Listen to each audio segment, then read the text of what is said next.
There are betrayals that don't end with cheating. They end with a sentence spoken deliberately aimed straight at the other person's weakest place.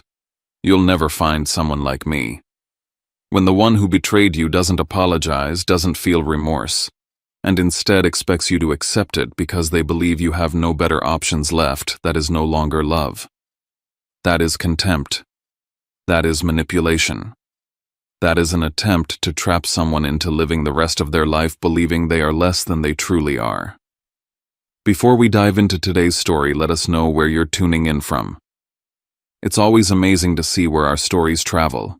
Don't forget to subscribe so you won't miss the next twist in this journey. Now I'd like you to hear what he's been carrying in his heart. When I first matched with Blair Kensington, I didn't know I'd eventually be buying a ring. All I knew was that I was 31, financially stable, emotionally steady, and quietly tired of chaos. Charlotte was home. My job in data strategy at a mid-size firm paid well. My life ran on rhythm, quiet mornings, predictable emails, gym on Wednesdays, dinner alone most nights. It wasn't exciting, but it was clean, simple. I liked it that way. Blair was the opposite of that. We met on a dating app. One of the serious ones, the kind where people actually wrote bios instead of just listing their height and astrology sign. Her first message was short, direct. You seem like someone who doesn't perform. I didn't know what that meant, but I was intrigued.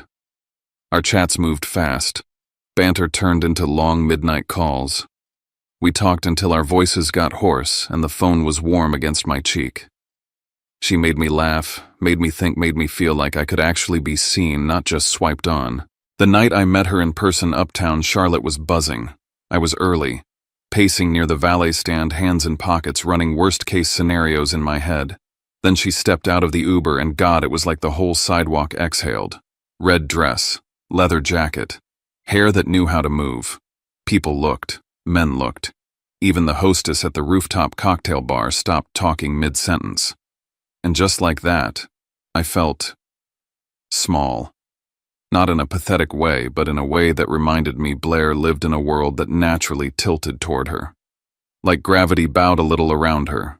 We clicked that night. I was nervous but honest. She teased but listened. I told her I liked quiet bars. She said I had gentleman energy and sipped her drink like it wasn't a compliment she gave often. I saw how waiters lingered near her side of the table. I noticed a guy casually drop his business card as he passed. She laughed it off. It happens, she said. They just want the story of the girl in red. I didn't question her. I didn't press. I figured trust had to be the baseline, otherwise what was the point? We moved fast. Not reckless fast, but real fast. Weekend brunches turned into midweek dinners. I cooked. She praised everything. She slept over more.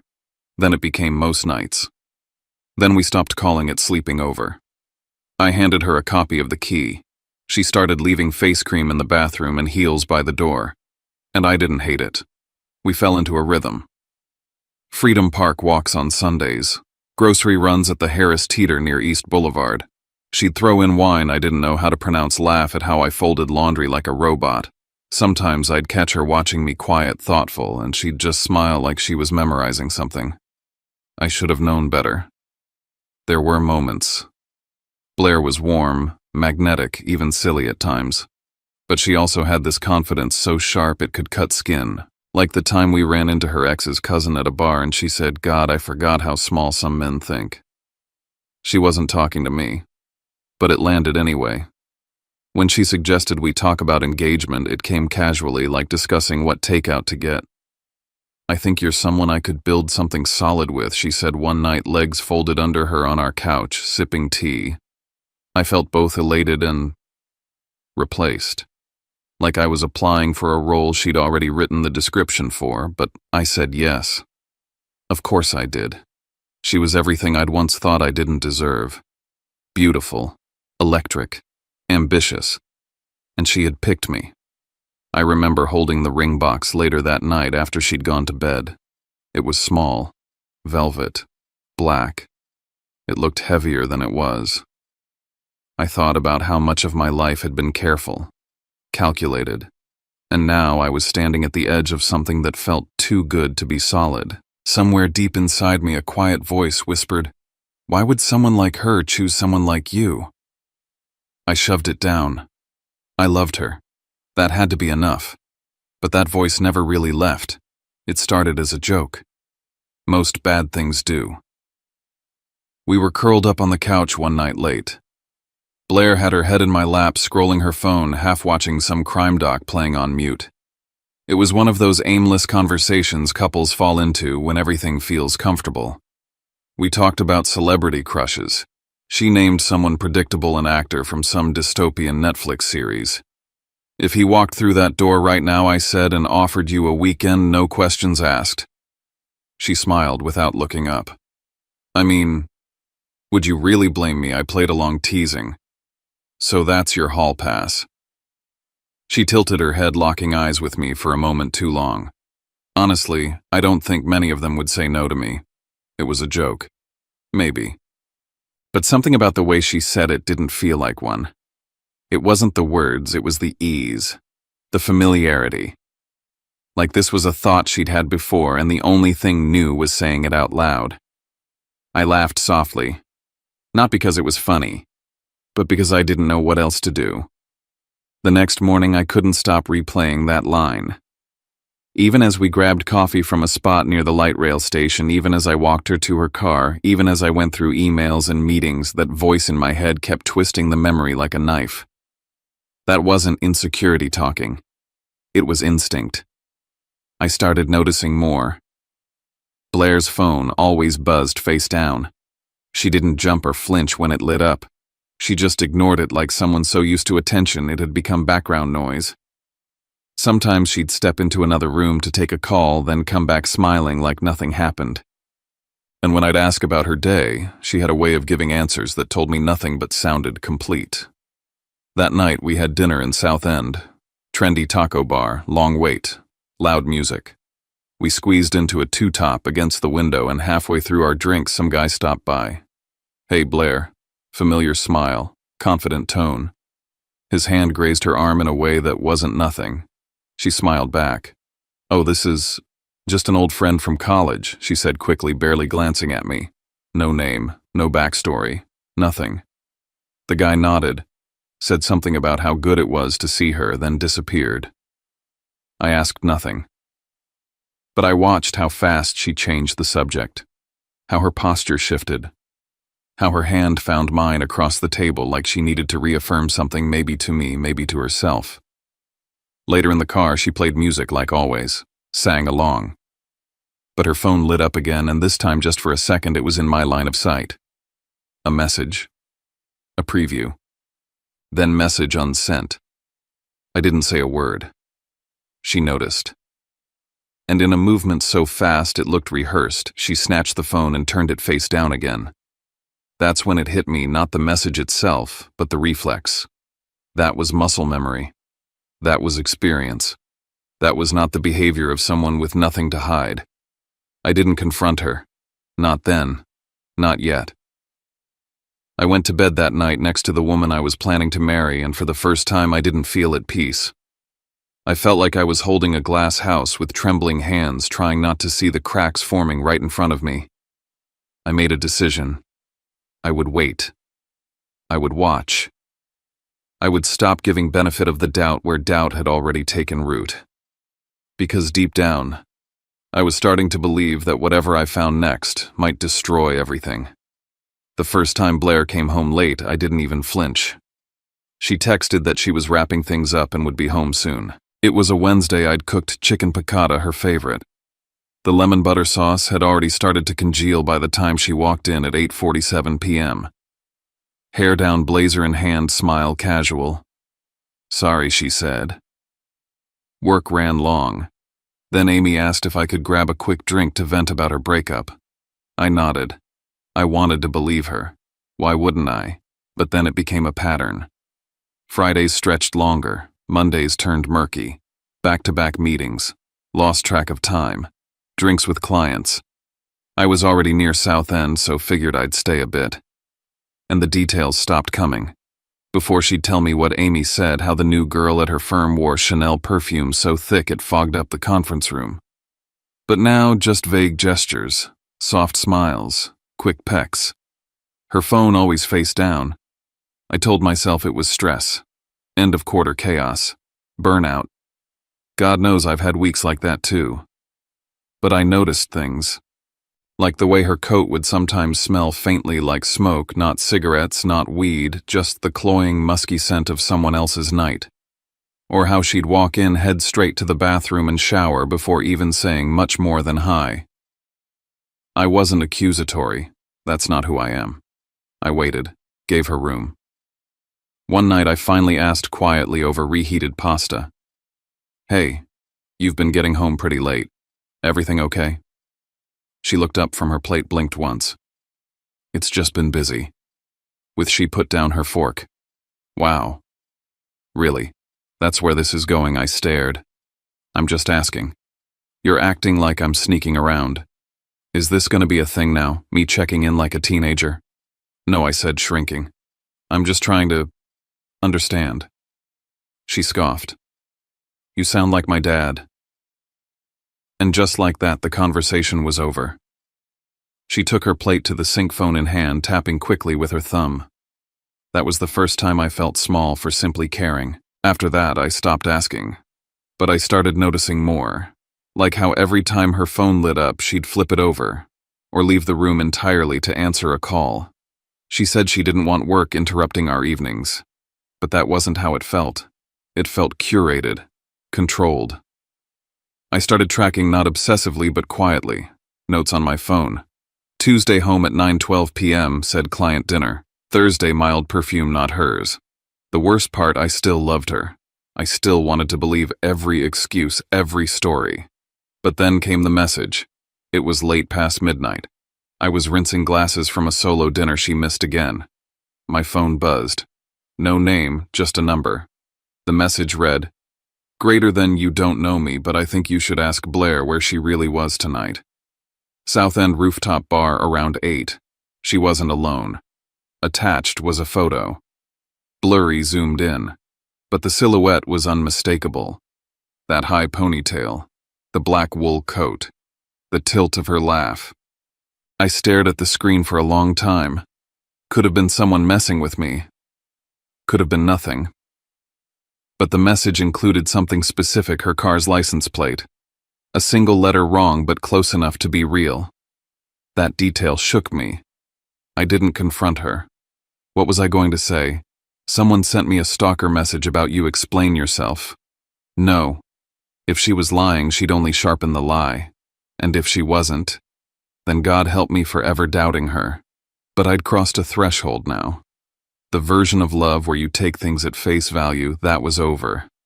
From now on, I needed the truth, not the performance of it, and I knew exactly how to get it. I sat in my car for 12 full minutes before walking into the office. Private Investigations of Charlotte. The glass was tinted, the lettering in silver. Nothing flashy, just a name, a bell, and a hallway that smelled faintly like copier toner and cheap floor polish. I had booked the meeting online, used a burner Gmail address just in case Blair ever checked my laptop. I told myself this was the only option left, that it wasn't paranoia, that it was precaution. The man who greeted me looked like he could have been a retired cop or someone's uncle, broad-shouldered polo shirt tucked into jeans, a notebook in hand. "Mr. Vance." "Yeah," I said, standing. "Thanks for seeing me." "Name's Calder," he said, motioning me into a small office with blinds half drawn. "Take your time." So I did. I told him everything. Not all at once, but in pieces. The hall pass joke that never sat right. The missed dinners. The sudden coldness. The anonymous message. The smell of someone else's world trailing into mine. He didn't blink. Just took notes. When I finished, he looked up. "You're not the first guy to sit in that chair wondering if he's going crazy." "I don't want to be right," I said. "I just want to stop wondering." Calder nodded. "You said she works near Uptown, drives a black Audi A5. Gets off around 6, yeah, supposedly." He scribbled. "Routines help us track. You mentioned she often goes out in South End. She says it's for drinks, friends, co-workers. People cheat where they feel invisible," he said flatly. "Bars, rooftops, busy places where no one pays attention, We know the spots. He recommended 10 days of surveillance. That's all I could afford. We'll log timestamps, locations, interactions, he said. If she meets someone more than once, we'll know. If she lies, we'll catch it. If she's clean, well, then you'll have peace. I signed the paperwork, initialed the confidentiality clause, put down a deposit. Felt like I was betraying something sacred. But I couldn't let that stop me. He gave me clear rules. Don't confront her. Don't change your behavior. Don't tip her off. Just act normal, he said. Let us do the dirty work. As I left the building, I felt like I'd stepped out of a dream into a version of reality I never wanted. The timing, of course, was cruel. That night, Blair came home early. She brought wine. She sat next to me on the couch, curled her feet under her, and asked if I'd looked at wedding venues yet. Her eyes were soft. Her voice sweeter than it had been in weeks. Maybe we could do something outdoors, she said. Mountains, maybe. I nodded, smiled. My stomach turned. Was this a coincidence, or had she sensed I was pulling away? The next morning, I overheard her whispering on the phone out on the balcony. Her voice was low, playful, not like the clipped, efficient tone she used with coworkers. When I stepped outside, she spun around like I'd caught her doing something illegal. Oh, just my mom, she said. She's driving me nuts about floral arrangements. But she ended the call too fast, too neatly. Later that day, she suggested a weekend getaway, just the two of us. She even had a place in mind, a cabin in Asheville, the exact weekend the surveillance would start. I had to think fast. I said work might get crazy, that I couldn't commit just yet. She smiled a little too long. You're always so responsible. Was that sarcasm or a warning? By day 3, Blair started changing up her schedule, left earlier, came home at odd hours, said she'd taken a yoga class but had no mat, no receipt, no post-workout glow. I logged it all. Every moment now felt like a chess match I hadn't asked to play. But I'd made my move. The board was set. Somewhere out there, a man with a camera and a zoom lens was following the woman I was supposed to marry. I didn't know what he'd find. But I did know this: the moment I signed those papers, something between us died. Maybe it was innocence, or denial. Or maybe it was the version of me that still believed love didn't come with terms and conditions. Whatever it was, I wasn't getting it back. The 10th day hadn't even arrived yet, but I was already unraveling from the inside out. Each morning felt like being strapped into a chair, forced to wait for a sentence that hadn't yet been read aloud. I was living in a state of suspended punishment, guilty not of the crime, but of loving someone who might be lying straight to my face.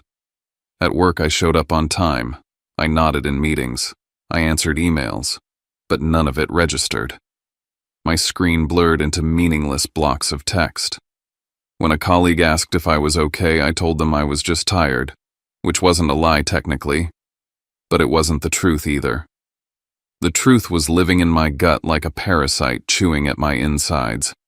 Blair texted like clockwork. Running late. Traffic again. Caught up with Elise. Heading back now. She even added the occasional heart emoji like seasoning on a meal I could no longer taste. I read each one as if it were part of a script she had rehearsed. The first 2 days I played along. I asked how her day went, acted interested when she mentioned a client being difficult or a friend needing advice. She smiled sometimes, touched my arm, even thanked me for being patient. But there was a hollow ring to it. I'd heard that tone before from salespeople trying to upsell from coworkers, padding excuses. It wasn't warmth. It was performance. And Blair was a damn good actress. I tried to cope. I hit the gym every evening, lifting more than I needed to hoping fatigue would drown out the anxiety. I deep cleaned the apartment. I overworked myself on a report I normally would have delegated. None of it helped. One night she came home past 9. Her eyes were bright, almost glittering. There was a high in her body language that didn't match the story she gave Elise, and I ended up grabbing drinks after dinner. You know how we get when we catch up. She showered quickly. She curled into me on the couch like nothing was wrong. She kissed my neck, smelled faintly of something floral but foreign. I held her because I had to, but my stomach was already turning. That kiss wasn't a comfort. It was an insult. Day 5, I found a valet ticket on the passenger seat of her car when she asked me to grab her water bottle. It was from a rooftop bar we'd never gone to together, the timestamp. Almost exactly when she said she was still at the office helping a client. I didn't confront her, not yet. My hands clenched the ticket until the corners bent, but I slid it into my wallet next to a photo of us at a vineyard last fall. It stayed there like a splinter. The worst part, Blair started checking in on me more than usual. "You okay, babe? You seem off lately." She touched my face. She looked concerned. She even asked if I was stressed about the wedding. It was a mind game. Whether intentional or instinctive, she was flipping the script, making me the one who seemed secretive. I had to lie to keep my silence intact. "Work's been heavy," I said, trying to get ahead before the honeymoon. The private investigator hadn't called yet. I both dreaded and craved the ring of my phone. Some days I wished he'd tell me she was clean, that it was all in my head. Other days I prayed he'd confirm it so I could stop playing this humiliating role. On the 7th day, Blair forgot her gym bag in the hallway. Inside was a receipt for a boutique liquor store. Again, one we'd never shopped at together. Again, bought on a night she claimed to be at her friend Olivia's. Each breadcrumb made my heart heavier. Each night she came home and kissed me felt more like a punch to the chest. I wasn't even jealous anymore. I was just numb. By the 9th night, I sat in the dark on our couch long after she'd gone to bed. I stared at the empty wine glass she left on the coffee table. The silence in the apartment was thick. All I could think was, tomorrow everything changes. I closed the chapter in my head with a single sentence.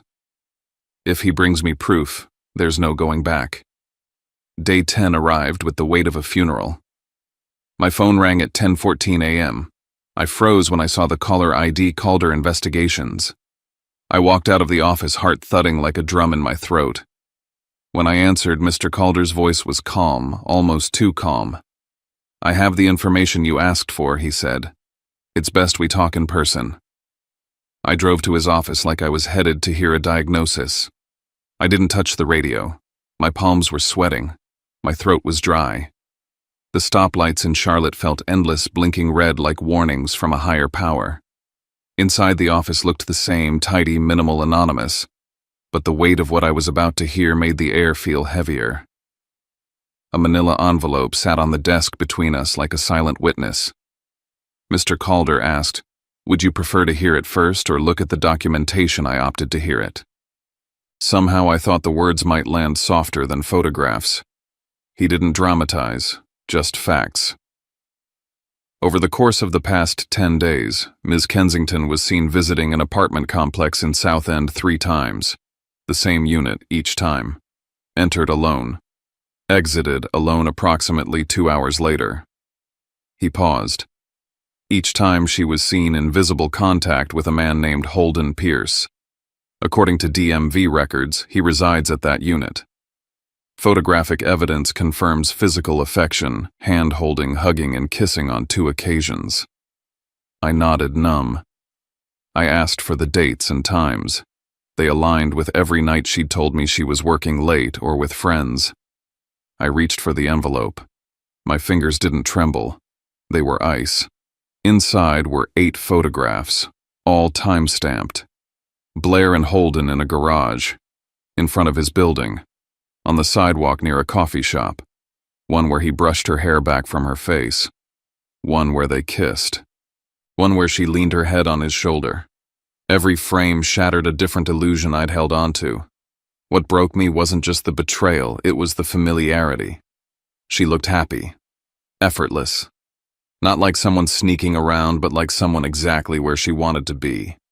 I sat in my car for nearly an hour after leaving. I held the envelope on my lap like it might combust. I stared at the dashboard, at the steering wheel, at nothing. The future I thought we were building had already collapsed. I just hadn't been invited to the demolition. On my way home, I passed the boutique where we'd picked out our wedding invitations. I couldn't look at it. Back at the apartment, I stood in the doorway watching the late sun light up the kitchen. the wine rack, the fridge with our save the dates, the list of catering options stuck to the side. I walked into the bedroom. Her engagement ring was on the dresser. She'd taken it off while cooking probably, or maybe at the gym. It gleamed in the light like it still meant something. I almost laughed. That night, I didn't scream. I didn't cry. I didn't throw anything. I sat at the dining table and placed the envelope beside me. I waited for Blair to come home. And I decided tonight she was going to tell me the truth, or at least hear what I knew. There would be no theatrics, no begging. Just a single sentence to start sit down. And whatever came after that would be the end of the life we'd built, or thought we had. When I heard the door click behind her, I already had the envelope tucked into the drawer. Not to hide it, but to make sure I didn't slam it down in rage. I needed to be calm, cold. If this conversation exploded, I didn't want Blair to walk away painting me as the unstable one. I wasn't going to be the villain in a story she authored. She walked in like it was any other Thursday night, dropped her keys into the ceramic dish we bought together at a flea market, kicked off her heels with that little sigh she always did when she was relieved to be home. Except it wasn't home anymore. Not for me. Hey, she said, breezy. Traffic on I-277 was a nightmare. I stopped by that Thai place, want some pad see-you. Sit down, I said. Her brows lifted. Okay. What's going on? I didn't answer. Just waited for her to take the seat across from me at the kitchen island. The granite countertop between us felt like a fault line. She sat finally, eyes scanning my face. What's wrong? I opened the drawer, pulled out the envelope, set it down gently. I know about the apartment in South End. Her lips parted, then shut. I know about Holden Pierce, I said. I know what nights you were there. I know how often. I know what you wore. Her face didn't crumble. It hardened. That was the first sting. You had me followed, she asked, voice low. No, I said. I hired someone to find the truth. Because I couldn't trust your words anymore. She looked away out the window like the answer might be hiding in the skyline. I'm not here to scream, I continued. I'm not here to argue. I'm here to end it. The engagement is off. Still no apology, not even a twitch of guilt. She finally looked back at me and said, You're being dramatic. I almost laughed. Don't do that. Kairos, she said, her voice now adopting that rehearsed calm like I was the emotional one. It was nothing serious. It didn't mean anything. It meant enough for you to lie about where you were, to sleep with someone else while planning a wedding. She shrugged like she was tired of the conversation already. It was just physical. A release. I shook my head slowly. You don't get to minimize this. You're acting like I cheated on our anniversary or something, she snapped. You always overthink everything. I picked up the envelope and slid it closer to her. Don't lie. The pictures are in here. You know that. Blair crossed her arms, eyes narrowing. You really think you'll find someone better than me? I didn't respond. She tilted her head, leaned back in her chair, then delivered it. Her dagger polished and precise. You'll never find anyone like me. There it was. The sentence I didn't know I'd been bracing for since the night I proposed. Right from the start, she added voice now, like silk over steel. You knew I was out of your league. You never said it out loud, but I saw it in how you looked at me. Like you were scared I'd wake up one day and realize it. She stood, smoothed down her skirt like the conversation bored her now. And you know what? You were right. I was too much for you. I always have been. I stood too. Not to tower over her, not to fight, but to leave. You're not too much, I said. You're just too empty to care who you hurt. She laughed, quiet mocking. Good luck finding someone who won't settle for boring. I didn't take the bait. I walked to the door, my hand on the knob. You didn't break me, Blair, I said without turning around. You just showed me who I was wasting my heart on. And I left. No suitcase. No last glance. I drove through Charlotte like I was shedding a skin. Parked at the first motel with a vacancy sign and didn't even care that the sheets were scratchy or the AC rattled like hell. I lay on my back, stared at the popcorn ceiling, and for the first time in months, I could breathe. The motel smelled like old coffee and cheap soap. I left just after sunrise. The roads were still quiet dew clinging to the edges of windshields. When I pulled up to the apartment, I hoped she'd be gone. She wasn't. Blair opened the door in a silk robe like nothing had happened. I figured you'd come back, she said, smug. I didn't respond. Just walked past her, straight to the bedroom. Packed a duffel with the essentials, laptop files, 2 changes of clothes, my cologne. I grabbed the framed photo off the dresser and put it face down in the trash. She didn't stop me. You always run, she called from the kitchen. That's the difference between us. I zipped the bag, walked out, and said, without looking at her, I'll be back for the rest. Don't touch it. A few days later, I returned with Marcus, a friend from work. Blair didn't say a word this time.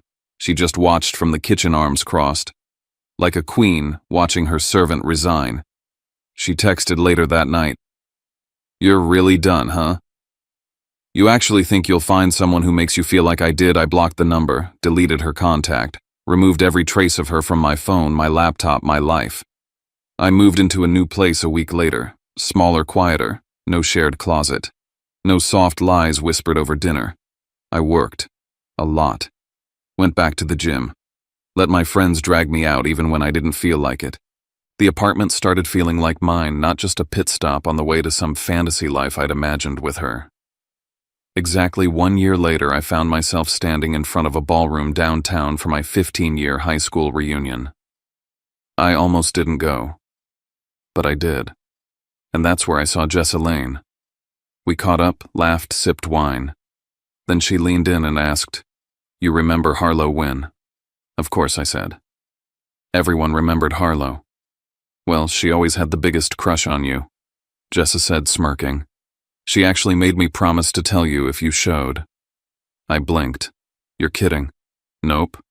She asked about you like 3 times. That night I DM'd Harlow on Instagram. Just a hey, heard you asked about me. She replied 3 days later. I did. Took you long enough. We started talking, then FaceTiming, then talking until 1 a.m. like we were 17 again. Harlow lived in New York now, modeling full-time. Runways, editorials, endless castings. But her laugh was the same. So was her sharp wit. She made me feel seen, not because I earned it, not because I proved I was enough, but because, to her, I already was. I told her I didn't want games. She smiled. Neither do I. We started dating. A month later, I flew to New York. Watched her at a shoot in Brooklyn. She didn't know I was coming until I walked in. Her face lit up, and I felt it real solid ground beneath my feet for the first time in a long time. That night, I posted a quick snap to my Instagram close friends. Harlow laughing on set. No caption. And then came the message. From Blair. Cute. Didn't peg you for the groupie type. I stared at the screen for a beat. She's my girlfriend, I replied. Another message, sarcastic. Something about me being predictable. That's when it hit me. She was still in my close friends. All this time I hadn't bothered to clean house. One crack in the door and she'd slid through again. I didn't reply. I removed her. Blocked her. Not in anger, but in finality. She once said I'd never find anyone like her. And she was right. Because this time I wasn't looking for someone who sparkled loud and cold. I wanted warmth, truth, peace. Harlow wasn't Blair's opposite, she was just herself. Real. Enough. As we sat in that little cafe in Manhattan, her hand in mine, I thought about how far I'd come. From the man who once asked himself if he was enough, to the man who no longer needed anyone else's permission to believe he was. Some doors don't slam shut with a bang. Some close with a soft click when you finally choose to walk through the one that leads forward. Some endings don't echo. They just stop. Like a door that used to creak suddenly glides shut for good. And when it does, you realize the silence isn't empty. It's peaceful. For the longest time, I thought pain meant something real had happened, that if it didn't hurt, it must not have mattered. But I was wrong. Sometimes what hurts the most isn't the loss, it's the lie you told yourself to justify staying. I stayed with Blair because I thought love meant endurance, because I mistook emotional scarcity for depth, because I confused being chosen with being cherished. But love isn't proven by what you're willing to survive. It's revealed in who you're allowed to become when you're with someone. And Blair never let me become. What she offered wasn't partnership, it was pedestal or punishment. If I adored her, I was rewarded. If I questioned, I was punished. Slowly, without realizing it, I became someone who negotiated with his own worth. I swallowed small humiliations. I laughed at things that weren't funny. I ignored gut feelings until they shriveled into shame. It took betrayal to wake me up. But healing didn't come with rage or revenge, it came with clarity. It came with stillness. With late nights alone in a quiet apartment where I relearned how to breathe without asking permission. With friends who didn't flinch when I told them the truth. With someone new who didn't need me to perform, just show up honestly. And you know what I learned? Closure doesn't always arrive when they apologize. Sometimes closure is when you no longer need them to. Sometimes the real victory isn't winning them back or proving them wrong. It's walking past the version of yourself that begged to be seen and realizing you don't beg anymore. So, if you've ever been told you'll never find someone like them again, maybe that's the gift. Maybe you're not supposed to. Maybe the whole point was to finally find someone like you, the version of you who stopped settling, who chose respect over drama, truth over sparkle, peace over performance. And when you do, you don't just move on, you rise.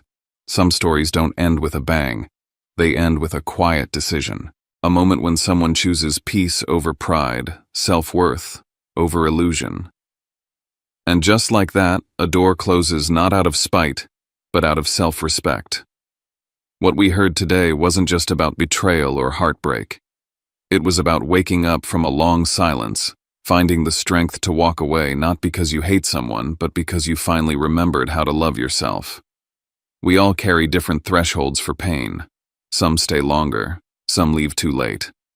But at some point, if we're lucky, we learn love isn't something we have to earn through endurance. The kind of love that lasts is the kind that lets us feel safe, seen, and steady, not small. And when someone speaks to us from that place of clarity like he did today, it reminds us we're not alone in trying to figure it all out. If you've been through something like this, or even if you're just carrying thoughts you've never said out loud, you're welcome to leave a few words below. This space is for stories, not judgment. And if you feel this kind of reflection has a place in your day, you're invited to subscribe and be part of our listening circle. We'll be right here, one story at a time. Thanks for being with us tonight. Until next time, take care of your heart.